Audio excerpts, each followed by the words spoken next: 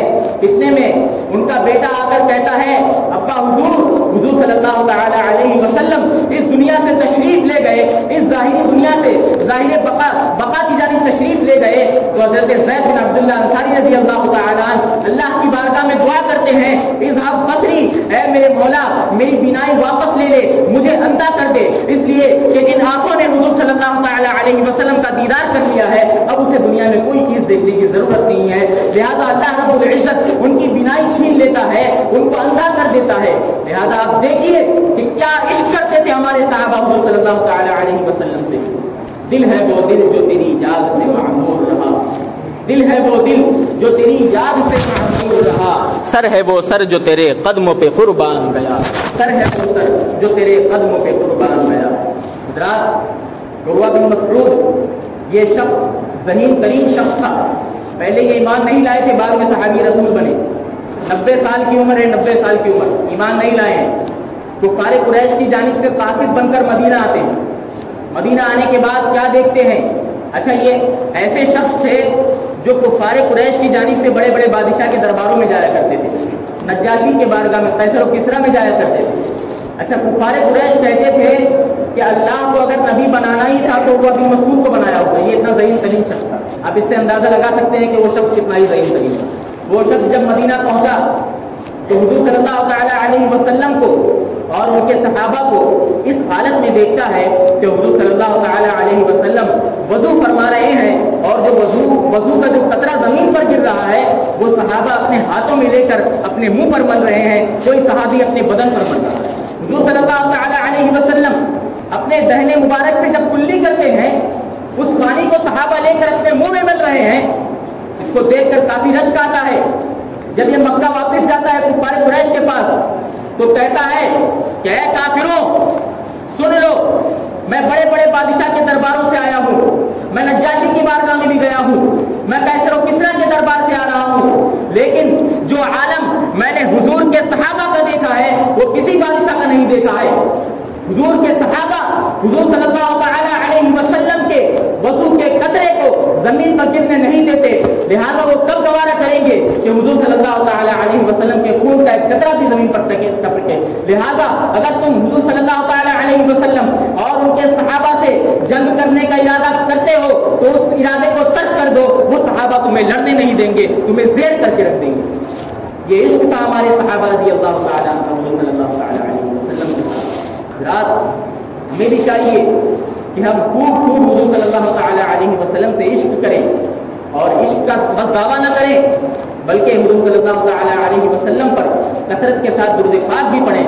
اللہ رب العزت کی بارگاہ میں دعا ہے کہ ہمیں کہنے اور سننے سے زیادہ عمل کرنے کی توفیق عطا فرمائے, اور میرے بیان میں جو کوئی بھی غلطیاں اور آپ کے سننے میں ہوئی ہو اللہ رب العزت کی بارگاہ میں دعا ہے کہ اللہ رب العزت اسے معاف فرمائے.